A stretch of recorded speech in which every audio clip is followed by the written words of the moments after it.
आमचे जालना शहरात नूतन विद्यालय शाळेत 12वीचे एक्झाम चालू आहे। त्याच्यात आता आम्हाला काय आहे, तो आमचे जे धार्मिक लोक आहे, मुस्लिम लेडीज आहे, त्यांचा असा म्हणणं होता का आम्हाला जे आम्ही इथं परीक्षा द्यायला चालले होते तर त्या आतमध्ये येते त्यांनी इथं आमचा हिजाब आणि बुरखा काढला।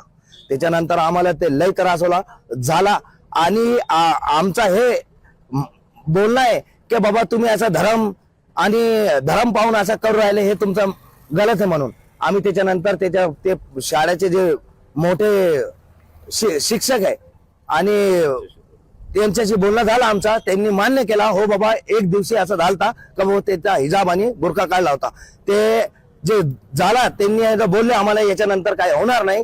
मी आहे तर आमचे ज्येष्ठ नेते असदुद्दीन अवीजी साहेब आणि आमचे महाराष्ट्रचे नेते इम्तियाज जलील साहेब त्यांच्याशी बोलणं झालं माझा। त्यांनी मला बोलले आणि त्याच्यानंतर आम्ही आल्याच्या नंतर आम्हाला या लोकांनी आश्वासन दिला आणि याच्यानंतर त्यांनी चूक जे केली त्यांनी मान्य केला आणि याच्यानंतर अशी काही चूक होणार नाही असं आम्हाला आश्वासन दिला। आम्हाला ते चांगला वाटला आणि माझ्या जालन्याचे प्रत्येक नागरिकांना आणि प्रत्येक शाळेचे जे काय हेडमास्टर आहे त्यांना विनंती आहे का तुम्ही आता धर्म पाहून असं काम करू नका। जे आमची धार्मिक भावना आहेत त्यांना तो ठेस पोहोचवण्याचं काम करू नका।